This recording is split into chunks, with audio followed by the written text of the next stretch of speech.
अस्सलाम वालेकुम। ये हमारा एनसिस का लास्ट लेक्चर था जिसके अंदर हम लोगों ने 3D मॉडल देखी थी, किस तरह 3D मॉडल बनाते हैं, किस तरह से चीज़ों को एनसिस में लोड करते हैं, किस तरह से डिस्ट्रीब्यूट लोड अप्लाई करते हैं, किस तरह से पॉइंट लोड अप्लाई करते हैं। कभी इनके केस हमने हर चीज़ें देखी थी। इसी को एक्सरसाइज करेंगे अभी हम लोग। ओके, इसके इसमें क्या करेंगे, एरिया बनाएंगे और उसको एक्सट्रूड कर देंगे। अब इस तरह का केस होता है जहाँ पर आपको 3D स्ट्रक्चर होता है, तो उसके लिए आप एलिमेंट यूज़ करते हैं करेंगे।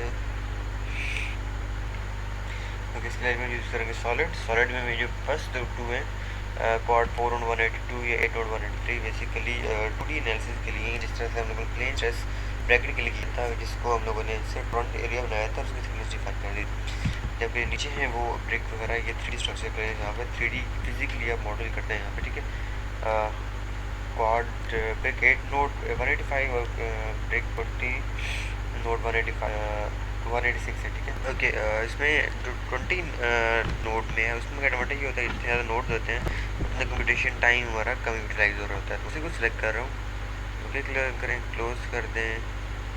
रियल कॉन्स्टेंट्स में आके सॉरी रियल कॉन्स्टेंट डिफाइन नहीं होंगे, सीधा मटेरियल प्रॉपर्टीज़ में है। और इसके लिए material models structural linear elastic हमेशा स्टील लें हम लोग। और इसके लिए यंग मॉडल सब पता ही है 200,000 जो भी आपका मटेरियल आप उसके यूटिलाइज करते हैं, कोई नजर नहीं हमेशा आपका स्टील ही हो, ठीक है। ओके करें, क्लोज। अब मॉडलिंग में आ जाए। मॉडलिंग में करेंगे हम लोग इस तरह के एक रेक्टेंगल ड्रॉ करेंगे और उसको एक्सट्रूड कर देंगे, या फिर ये भी कर सकते हैं आप लाइंस ड्रॉ करें, उनको मर्ज करके एरिया को एक्सट्रूड करें, ठीक है। चल लाइंस वाला बताता हूँ आपको। इससे पहले कई मरतबा आप लोग रेक्टेंगल से बना चुके, ठीक है। लाइंस का की पॉइंट ड्रॉ करने पड़ते हैं। लेट्स सपोज मैं 100 बाय ड्रॉ करना चाहता हूँ। मीन जो उसकी हॉरिजॉन्टल लेंथ है वो 10 है, 100 है, और जिसकी हाइट है वो 10 है। की पॉइंट डिफाइन करें, की पॉइंट नंबर 100 पे होगा। अप्लाई की पॉइंट नंबर 2 जो होगा वो होगा 100 पे। की पॉइंट नंबर 3 में डिफाइन कर रहा हूँ 110। की पॉइंट नंबर 4 कर रहा हूँ मैं 0 पे। चारों की पॉइंट आ गए। लाइन सेलेक्ट करें। अब यहाँ पे लाइंस स्ट्रेट लाइन सबको आपस में ज्वाइन कर दें। अभी आपके पास रेक्टेंगल बन गई है, इसको कंबाइन करके आपने एक एरिया क्रिएट करना है, इसको हम बाद में एक्सट्रूड करेंगे। तो अब आप आ जाए क्रिएट के अंदर लाइन्स बना नेक्स्ट टाइम है एरियाज। यहाँ पे आर्बिट्रेरी को सिलेक्ट कर लें और यहाँ पर है थ्रू बाय लाइन्स, ठीक है। चारों लाइन्स को सिलेक्ट करें। ओके, कि आपके पास एक रेक्टेंगुलर एरिया क्रिएट होगा।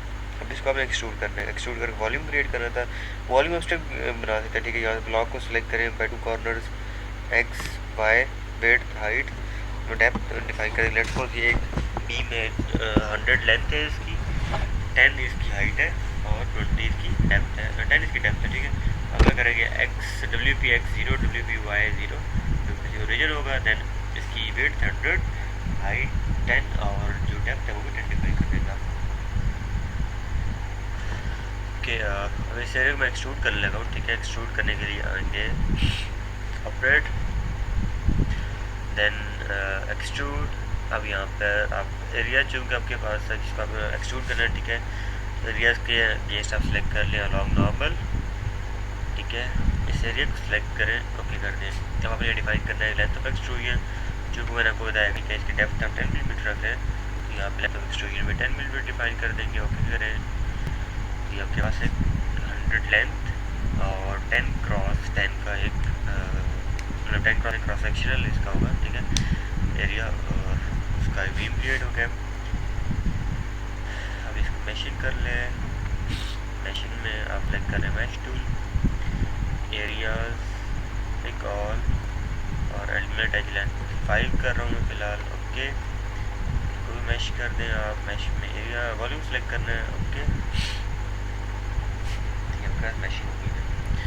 अच्छा, अब इस केस में रिक्वायरमेंट है, मैं ये चाहता हूँ कि इसके दोनों एंड्स को फिक्स कर दूँ जो क्रॉस सेक्शनल है, ठीक है। इस तरह ये वाला है और जहाँ पे ओरिजिन है, इन दोनों क्रॉस सेक्शन में फिक्स करना चाहता हूँ। और इसके टॉप सरफेस के ऊपर या किसी दूसरे सरफेस के ऊपर मैं चाहता हूँ यूनिफॉर्मली डिस्ट्रीब्यूटेड लोड हो 1000 न्यूटन का, ठीक है।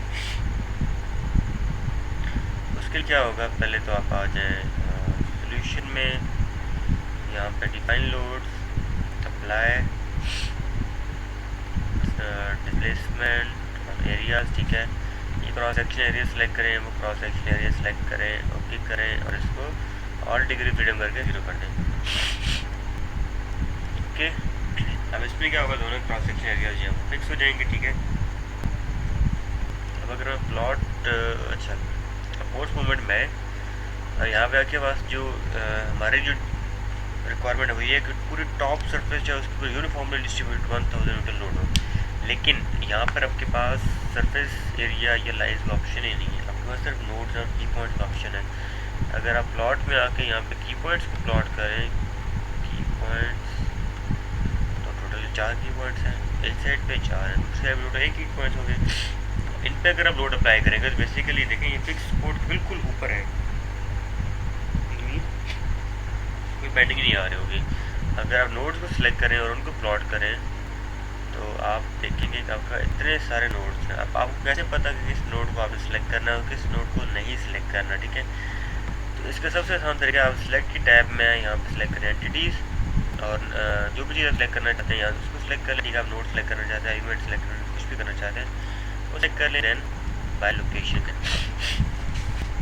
बाय लोकेशन इसलिए किया कि जिस तरह आप देखें मैंने टॉप सरफेस पे लोड अप्लाई करना है, टॉप सरफेस मीन्स वहाँ पर Y is equals to 10 millimetre है, तो मैं यहाँ से वाई को 10 डिफाइन कर दूँगा। तो एंसिस क्या करेगा, मेरे लिए जितने भी नोड्स हैं Y is equals to 10 millimetre पर उसे प्लॉट कर देगा।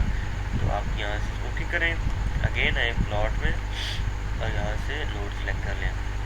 अब ये सारे वो नोड्स हैं जो कि बेसिकली टॉप सरफेस के ऊपर मौजूद हैं, लेकिन अब ये कितने हैं मुझे नहीं मालूम है। इनको देखने के लिए आप करेंगे ये जो साथ में आपके पास APDL के साथ आउटपुट विंडो होती है उसको सिलेक्ट करेंगे। अब यहाँ पे आपको लिखा हुआ 217 नोड्स, ठीक है। टोटल नोड्स हैं 1149 है और आपने 217 नोड्स सिलेक्ट किए हैं। अब ये जो लोड है 1000 न्यूटन वो इन 217 नोड्स के ऊपर इक्वली डिवाइड होगा, तो तभी एज ए यूनिफॉर्म लोड कर रहा होगा, ठीक है। तो अब मैं क्या करूँगा, फोर्स मूवमेंट ऑन नोड्स एक ऑल, अब तमाम नोड सेलेक्ट कर लिए उसने,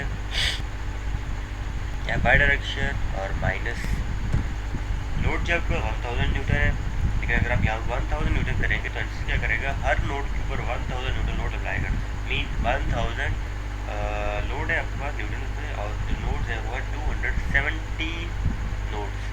तो इस तरह से ये मतलब हर नोड के ऊपर 1000 न्यूटन लोड अप्लाई कर रहा होगा। जब आप 217 नोड्स अप्लाई कर मल्टीप्लाई करेंगे तो देखेंगे कितने ज़्यादा आपके पास लोड आता है।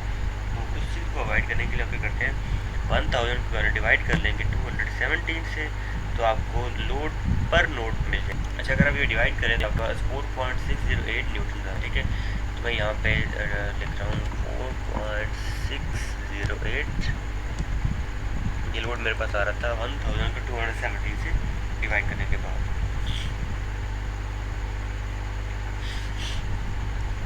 ओके करते हैं, तब तक हर नोड के ऊपर आपके पास लोड अप्लाई हो गया। और दोबारा से सिलेक्ट एवरीथिंग प्लॉट में आके मल्टी प्लॉट्स, अभी लोड अप्लाई होगा। अब आप अभी सॉल्व कर सकते हैं, अपने रिजल्ट ले सकते हैं, ठीक है। लेट्स सपोज ये लोड आपसे गलती से अप्लाई हो गया या आपने ये लोड डिलीट करना है। आप क्या करेंगे, अप्लाई में नीचे आ जाएंगे, delete structural force movement on node, ठीक है। यहाँ पे कॉल कर सकते हैं, बिकॉज देखें आपके पास सिर्फ टॉप सरफेस वाले नोड हैं जिनके लोड अप्लाइड है, ठीक है। आप पे कॉल करेंगे तभी सिर्फ टॉप वालों के ऊपर से वो फोर्स को डिलीट कर रहा होगा। ओके कि यार डिलीट हो गया प्लॉट में, अगर प्लॉट कर लें तो आपको वो वाले लोड श्योर नहीं होंगे। अब लेट्स सपोज मुझे कहा गया है इसके बिल्कुल सेंटर में mean X equal to 50 millimetre के ऊपर मैंने एक पॉइंट लोड अप्लाई करना है 1000 न्यूटन का। तो उसके लिए क्या करूँगा मैं, अब मैं दोबारा से आऊँगा सिलेक्ट एंटिटीज़ और यहाँ पे एक्स कोऑर्डिनेट सेट करूँगा 50, ओके करें और प्लॉट में आके नोड्स कर लें। अब ये सारे वही नोड्स हैं जो कि बेसिकली 50 मिलीमीटर के लोड अपने 1000 न्यूटन अप्लाई करना है।